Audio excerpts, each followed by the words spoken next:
Love handles are one of the toughest areas to get rid of, but losing them is actually quite simple. Fatality. And no, you don't need to starve yourself. Using the latest science, I'll show you 5 easy steps that I guarantee will get rid of them and keep them off for good. But first, you need to understand how you developed your love handles to begin with. And the cold hard truth is from overeating. Not from one night, but from several months or even years of eating more calories than your body needs. And guess what? Our bodies prefer to store excess calories as fat around the abdomen. This is especially true for men as well as women after menopause. And to make matters worse, usually wherever the body stores fat first is where it will lose fat from last. This is what makes belly fat, lower back fat, and love handles so easy to gain yet so tough to lose. These areas build up slowly over time without you really noticing, and then can seem almost impossible to lose no matter what you try. But don't worry, love handles are just like any other fat. Use the right approach and eventually they will go away. But this starts with the most important step, nutrition. Now you've probably heard that you need to be in a deficit to lose fat, right?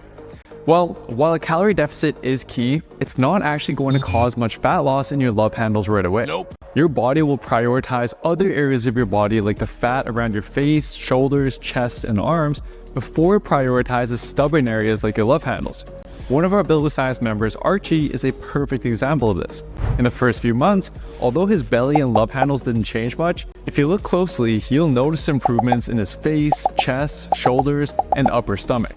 It wasn't until after this point did he finally start to see some progress in his love handles, and he simply had to keep going until they eventually came off. This is why you must use a calorie deficit that isn't too aggressive. Something you can stick to consistently month after month without feeling like you're about to drop dead. Most people try to rush it, and while they may see some initial results, they can't stick to their diet for long enough for fat loss to reach their love handles, or as soon as they do, they gain it all back again. Instead, for most people, a good general target is to aim to lose about a pound of fat a week, which means you'll need to eat around 500 calories less than your body burns every day. But don't be afraid to take it even slower than this if you need to. In fact, if you head to buildwithscience.com/calculator, you can input your stats and it'll tell you roughly how many calories you should eat to lose fat. But it'll also give you a slower option that'll be easier to follow. Now, the next steps I'm about to show you can definitely speed this process up, but just remember, you're not in a rush. It took years for your love handles to build up, so don't expect to lose them overnight. So the next 2 steps cover what exercises you should be doing. First up is lifting weights. Now, while this won't directly help get rid of your love handles, it will help indirectly in many ways. First of all, increasing the size of your upper back and shoulder muscles can help create the illusion of a smaller waist and less noticeable love handles.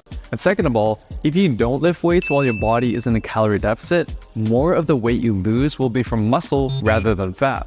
This can not only negatively impact your metabolism, but the more muscle you lose during a diet also seems to be directly correlated with how likely you'll be to regain the fat afterwards. So think of lifting weights as a way of making you not just look better after you've lost the fat, but also as a safety guard to prevent fat regain in the future. And if you need a lifting routine to get started with, in the description box, I'll put links to a free 3-day, 4-day, and 6-day per week routine you can pick from. However, if your main goal right now is to lose your love handles, then you actually don't need much workout volume. Studies have shown that as little as 3 to 6 hard sets per muscle per week is likely all you need to maintain your muscle, with older individuals likely needing the top end of that range. So one strategy, especially if you struggle with consistency, is rather than lifting weights 5 to 6 times per week, consider for now bringing it down to 4 or even just 3 times a week. Or consider reducing your overall number of sets and exercises and use that freed up time and energy towards the next step. Alright, step 3. So although lifting weights is great for building muscle, it does have a downside. Lifting weights has been shown to burn on average about 1.7 calories per minute for women and around 3 calories per minute for men, which amounts to roughly 70 to 200 calories burned from an hour-long workout. Now, while this can be quite a bit higher for bigger, stronger individuals, it's still just not a very efficient way to burn calories. Jogging or cycling, for example, burns on average about 10 to 20 calories per minute depending on your weight. So you could potentially burn the same amount of calories as you do from an hour-long weightlifting session in just 10 to 15 minutes of moderate intensity cardio. And the importance of this goes back to creating a calorie deficit. Although you should primarily create a deficit through your diet, you should also aim to increase the calories you burn through exercise. Part of this will be through lifting weights, but most of this should be with cardio. Now I know the very thought of cardio might scare you away, but as you'll see, cardio doesn't have to be grueling running sessions and you don't have to do crazy amounts of it. I'll show you an easy yet effective weekly cardio routine that you can get started with right away. But first, let me explain why most people need it. So some individuals will be able to get really lean and lose their love handles without any cardio at all. But typically, these are people who are already active and on their feet all day.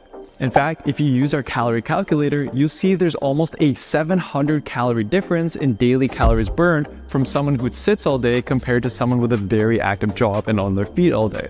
So unless you have quite an active job or lifestyle, without any cardio, you're going to have to eat quite a low amount of calories in order to lose fat. And as I'll explain in the next step, this amount will only get lower and lower as you get closer to losing your love handles. Plus, one unique benefit of cardio is that regardless of if you lose weight or not, it'll help reduce your visceral fat, the deep, dangerous fat in your belly. This is obviously great for your health, but also might even make a small difference with losing love handles by reducing the overall size of your belly. But it's important you do the right type and the right amount of cardio. Just like your diet, you need something you can stick to week after week. So what I'd recommend is just start with walking. Track on average how many steps a day you're currently taking and aim to bump that up by 2,000 steps a day. Once you can do that, bump it up a little more and keep doing that until you reach around 8,000 to 10,000 steps a day. That alone will make a massive difference in your daily calorie burn and might honestly be all that you need. In addition to that, you can also consider adding some low to moderate intensity cardio to your routine. But again, only what you enjoy and can stick to consistently. If you hate running and you're not going to stick to it, then don't run. Here's a great example of this from one of our Built with Science members, Ken. He had always struggled with his love handles, but finally started seeing some progress after simply adding 20 to 30 minutes of incline walking after each of his workouts, combined with taking longer walks with his dog. So try cycling, swimming, incline walking, spike ball, anything that gets you moving counts. Start out with 50 to 20 minutes 2 to 3 times a week, and from there, use what I'll show you in the next step to determine if you need to increase this further. Alright, now the plan I've given you so far will work wonders if you stick to it, but chances are, at some point you'll get stuck. You see, as you lose weight, your body burns fewer calories. Part of this is due to you just carrying less mass, but part of it is also due to you subconsciously just moving less to preserve your fat stores. As a result, research has shown that a 10% drop in body weight is typically accompanied by 20 to 25% decrease in 24-hour energy expenditure. Now, while being consistent with your steps and activity from step 3 can definitely help prevent this, it's still likely you'll reach a point where what used to work is no longer working. And you can tell if you've reached this point if you haven't noticed any fat loss or much drop in your body weight for at least 2 to 3 weeks. But when this happens, it's important not to make drastic changes to your plan. Generally, there's 2 things you can do.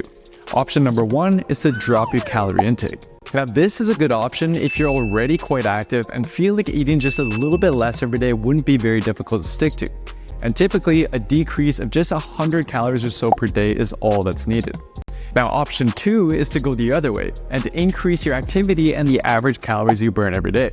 But again, only a small change is needed. This can be as simple as bumping up your daily steps or adding another 20 to 30 minutes of low to moderate intensity cardio into your weekly routine. Now, if you stay consistent with everything I've shown you so far, I guarantee you'll lose your love handles. But honestly, the last step is to consider whether or not it's even worth it. You see, to completely lose your love handles, you have to get very lean. A level of leanness that for most people, including myself, is very difficult to sustain. And I've seen many people fall into the trap of being so obsessed over losing their love handles that they overlook all the progress they've made elsewhere and don't realize how great they already look. For example, here's some of our Built with Science members, Saran and Dexter. Both look incredible, and as you can see in Dexter's case, he's already made a ton of progress with losing his love handles, yet both are still fixated on completely burning them off. And honestly, to do so, they just have to continue pushing and dieting to a point where they just may not be able to maintain afterwards. Believe me, I know we all want to look like all the shredded guys on social media, but most of these guys have incredible genetics, often are natural, and also just don't share with you how difficult it is to maintain that shape and how crappy and low energy it can make you feel day to day. So don't worry if you still have a little bit of love handles or lower belly fat. Embrace all the progress you've already made, take breaks, and just maintain whenever you need to, and realize that the extra push just might not be worth the trade-off. And if you want a done-for-you plan that'll guide you step by step throughout the whole process, just head over to builtwithscience.com and take the quiz to find the best program for you and your body. Highly recommend giving this video a watch next to learn about what to eat to further help lose that stubborn fat, and I'll see you next time.